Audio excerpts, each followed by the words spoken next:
A fortaleza é essa virtude moral, diz o catecismo, que dá segurança nas dificuldades, firmeza e constância na procura do bem. Ela afirma a resolução de resistir às tentações e superar os obstáculos na vida moral. São palavras do Catecismo da Igreja Católica, né? A partir daqueles números ali de 1800, no caso aqui 1808.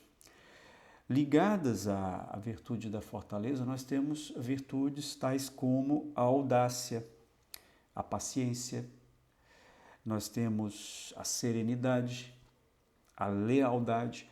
A lealdade também é uma virtude que nós poderíamos dizer está ligada à virtude da justiça, assim também como a virtude da fidelidade, né? Sermos fiéis, né, aos nossos compromissos, às nossas responsabilidades, também significa procurar dar àquela pessoa ou aquele grupo com quem eu me comprometi o que lhe é devido, né? Os nossos contratos que nós acabamos firmando entre nós, as relações também, né? Pensemos no contrato também do matrimônio, a fidelidade, eu me comprometo, né? Eu tenho alguns compromissos que ali eu assumi e devo dar ao outro, né? Pela virtude da justiça, vivendo de modo justo aquilo que eu me comprometi a fazer. E então a lealdade também está ligada à fortaleza, é verdade, mas poderíamos dizer está ligada também à justiça. É importante que peçamos, não é,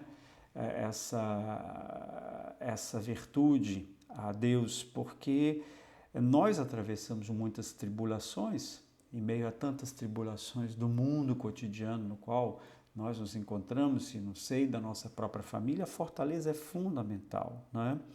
Jesus, no Evangelho de São João, dizia: no mundo tereis tribulações, mas tende coragem, eu venci o mundo. João 16:33.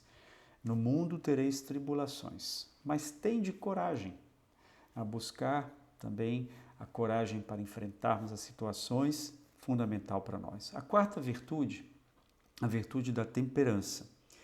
Essa virtude, nós poderíamos dizer que ela nos protege da autodestruição. Por quê?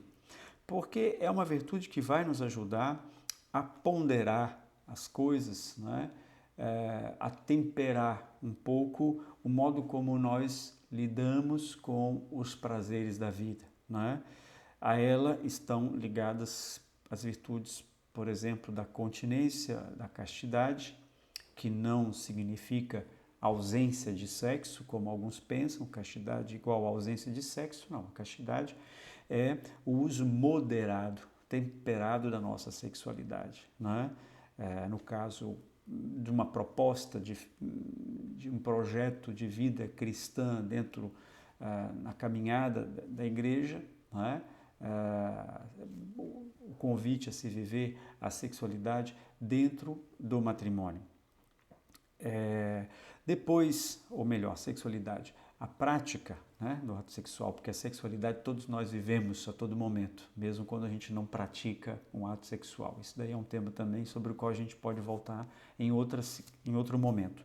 Então, as virtudes da continência, né, ou castidade, da modéstia, depois da sobriedade, da pobreza, da clemência, pobreza aqui entendida no seu sentido de simplicidade, de abandono, de despojamento, não necessariamente de ausência de bens, né?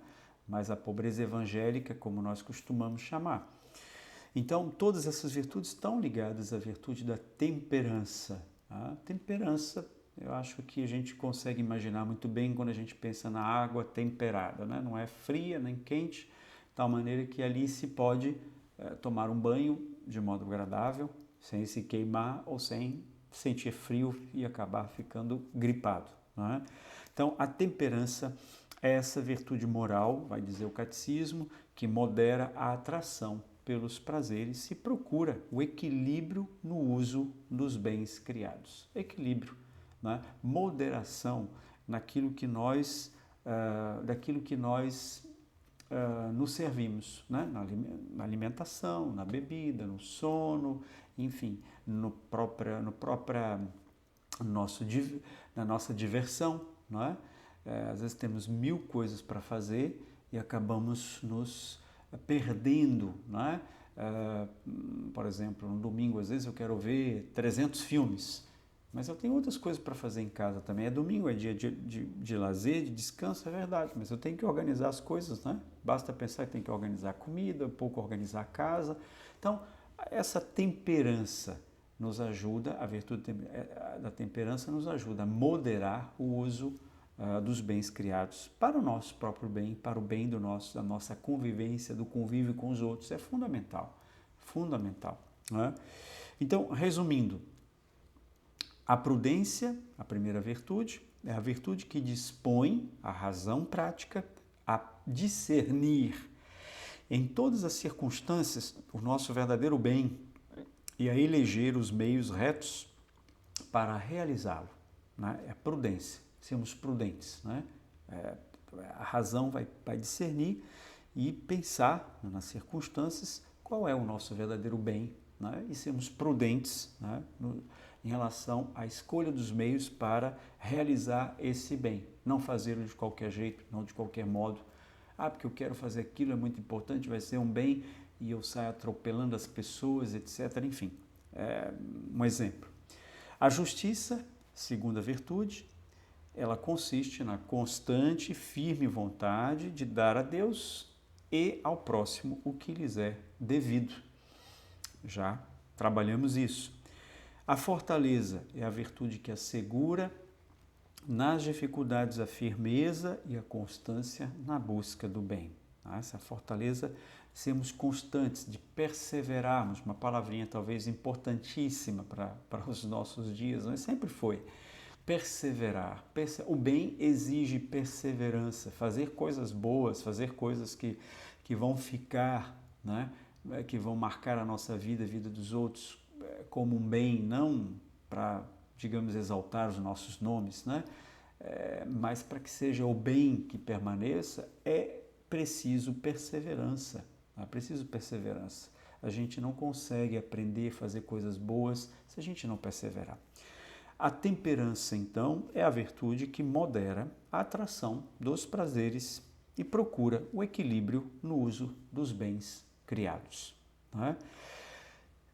As virtudes cardeais precisam, para nós que cremos, para nós que temos fé, de 3 virtudes que nós chamamos virtudes teologais ou virtudes divinas, que são as virtudes da fé, esperança e caridade. Não vou aqui trabalhar muito o tema das virtudes teologais, mas só recordando, podemos ter fé de modo espontâneo, naturalmente podemos. O ser humano é aberto, ele espera, ele tem esperança, ele acredita nas coisas, temos uma abertura à fé, à esperança também, à caridade, ao amor. Caridade aqui entendamos como amor. Porém, pelo nosso batismo, nós recebemos a própria presença de Deus, que age em nós por meio dessa disposição estável. Lembremos a definição de virtude, disposição estável, não é? Ou habitual, tá? Em buscar e fazer o bem. E Deus, então, pela sua presença, pelo nosso batismo, nos dá a disposição estável da fé, da esperança e da caridade. É o que nós queremos viver. Claro, devemos pedir a Deus que o nosso batismo seja sempre renovado, sempre atualizado, sempre vivificado, porque eu posso ter recebido o batismo lá quando era criança, na maior parte das vezes foi assim para quem é católico, mesmo para quem é evangélico recebeu o batismo quando adulto, e aquela coisa às vezes vai se esfriando, se apagando, né? Não se apaga totalmente, a doutrina católica vai dizer que nunca é possível apagar, né, a marca do batismo. Porém, é preciso que a gente peça de novo a ação do Espírito de Deus, a ação de Deus mesmo em nós, né? Porque Deus vem habitar, Pai, Filho e Espírito Santo em nós, e nos dá a experiência da fé, da esperança e da caridade, que vão abraçar as virtudes humanas lá, não é? As virtudes cardeais, né? A prudência, a fortaleza, a justiça, a fortaleza, a temperança, né? E vão nos ajudar a viver plenamente como filhos e filhas de Deus, a nossa dignidade humana. Peçamos isso então a Deus para nós, e isso tudo, obviamente, vai ter uma importância capital no nosso agir, no modo como a gente vive a nossa liberdade no nosso dia a dia.